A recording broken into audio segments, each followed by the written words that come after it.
જૈન શ્વેતાંબર તેરા પંચ ધર્મ સંઘની આગેવાની હેઠળ મુનિ ઉદિત કુમારજીના સાનિધ્યમાં શ્રી જૈન શ્વેતાંબર તેરા પંથ સભા સુરત દ્વારા ગુજરાત મધ્યપ્રદેશ કક્ષાની કાર્યકર પરીક્ષણ કાર્યશાળા યોજવામાં આવી હતી, જેમાં મોટી સંખ્યામાં શ્રાવક શ્રાવિકા ઉપસ્થિત રહ્યા હતા. સંસ્થા શિરોમણી જૈન શ્વેતાંબર તેરાપંથી મહાસભા તેરાપંથ ધર્મ સંઘની સર્વોચ્ચ સંસ્થાના નેજા હેઠળ મુનિ ઉદિત કુમારજીના સાનિધ્ય હેઠળ શ્રી જૈન શ્વેતાંબર તેરાપંથી સભા સુરત દ્વારા ગુજરાત મધ્યપ્રદેશ કક્ષાની કાર્યકર પ્રશિક્ષણ કાર્યશાળાનું આયોજન કરવામાં આવ્યું હતું. મહાસભાના પ્રમુખ મનસુખલાલ સેઠિયા, મહામંત્રી વિનોદ બૈદ મહાનુભાવની ઉપસ્થિત રહી હતી. સુરત સભાના અધ્યક્ષ નરપત કોચરે સ્વાગત પ્રવચન કર્યું હતું. મહાસભાના પ્રમુખ મનસુખલાલ સેઠિયાએ કાર્યકરને માર્ગદર્શન પ્રદાન કરતા કહ્યું કે કામ કરવું મહત્વનું નથી, કાર્યકુશળતાથી કરવું મહત્વનું છે. મહાસભા મહામંત્રી વિનોદ બૈદે પોતાના વિચાર व्यक्त કર્યા. जैन श्वेतांबर तेरापंथी महासभा तेरापंथ धर्म संघ की सर्वोच्च संस्था है, जिसे हमारे परम श्रद्धेय आचार्य प्रवर ने संस्था शिरोमणि के रूप में नवाजा है. और जैन श्वेतांबर तेरापंथी महासभा की स्थापना आज से लगभग 109 वर्ष पूर्व परम श्रद्धेय आचार्य कालूगणी के समय में हुई थी. और ये संस्था तेरापंथ धर्म संघ का प्रतिनिधित्व सर्वत्र करती है.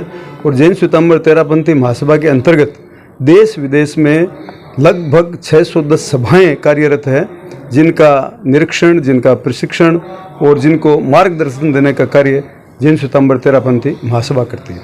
आज किस तरह का कार्यक्रम रहा और क्या कहेंगे? देखिए, तेरापंथ धर्म संघ एक अनुशासित और मर्यादित धर्म संघ है. इसमें सभी सभाओं में हमारे यहाँ पर संगठन की एक व्यवस्था है कि स्थानीय स्तर पर एक सभा रहती है, जिसे कि स्थानीय स्तर पर मुख्य संस्था के रूप में जाना जाता है, जैसे कि तेरापंथी सभा सूरत. अन्य संगठन मूलक संस्थाएं भी हैं, जैसे कि युवक परिषद, महिला मंडल, तेरापंथ प्रोफेशनल फोरम इत्यादि अणुवर्त समितियां. लेकिन मुख्य रूप से जो सभा होती है उसका धर्म संघ के विभिन्न कार्य करने का दायित्व स्थानीय स्तर पर रहता है. और अंतर्राष्ट्रीय स्तर पर, राष्ट्रीय स्तर पर उन सभाओं को महासभा से मार्गदर्शन प्राप्त करके कार्य करने होते हैं.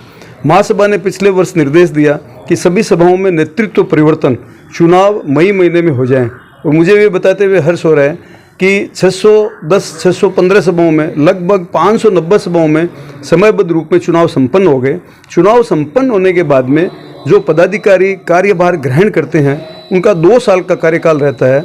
और हमारा ऐसा मानना है कि हर व्यक्ति में अनंत शक्तियाँ होती है, अनंत क्षमताएँ होती है, लेकिन उनको उजागर करने के लिए उनको प्रशिक्षित करना आवश्यक है. तो हम देश भर में विभिन्न अंचलों में कार्यकर्ता प्रशिक्षण कार्यशालाओं का आयोजन कर रहे हैं, जिनके माध्यम से हमारी सभाओं के जो पदाधिकारी है उनका प्रशिक्षण किया जाएगा, जिससे कि आने वाले उनके 2 वर्ष के कार्यकाल में वो व्यवस्थित रूप में, योजनाबद्ध रूप में धर्म संघ की रीति नीति को आत्मसात करते हुए अपने कार्यों. तेरापंथ धर्म संघ जो परम आराध्य आचार्य श्री महाश्रमण जी के अनुशासना में पूरे देश भर में कार्य कर रहा है. तो हमारी जितने देश भर की सैकड़ों सभाएं हैं, उन सारी सभाओं के कार्यकर्ता जिन्होंने दायित्व लिया वो कार्य तो अच्छी तरह से कर ही रहे हैं. पूरे धर्म संघ की सेवा और प्रभावना में उनका बहुत बड़ा योगदान है. लेकिन प्रशिक्षण लेकर के कार्य करने से जो कुशलता आती है वो बहुत प्रभावी भी होती है और परिणामकारी भी होती है.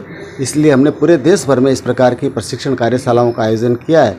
तो आज गुजरात और मध्य प्रदेश दोनों प्रांतों में जितनी हमारी सभाएं हैं उनके सारे पदाधिकारियों को यहाँ सूरत सभा के नेतृत्व में बुलाया है.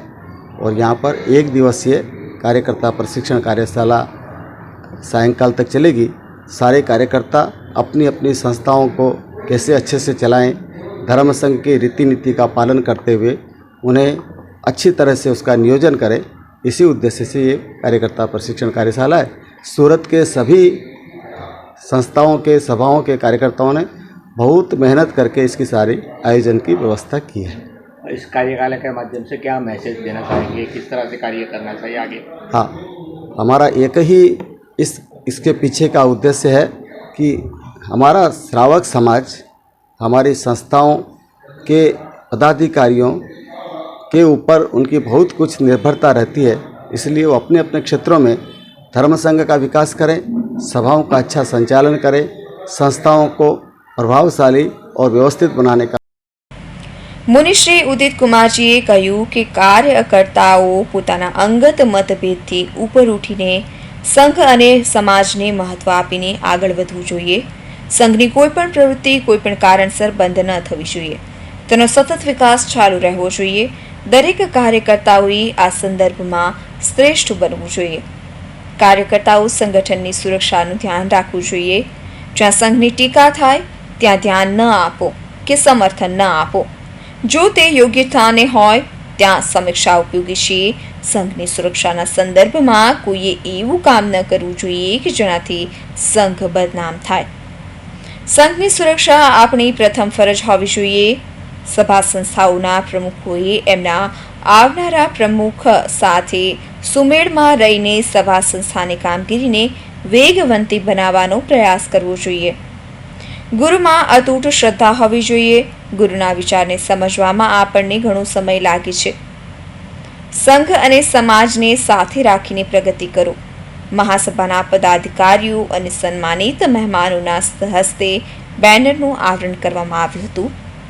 શ્રાવક પ્રશિક્ષણ કાર્યશાળામાં ગુજરાત, મધ્યપ્રદેશના લગભગ 65 જેટલા ક્ષેત્રોમાંથી લગભગ 250 સદસ્ય હાજર રહ્યા હતા.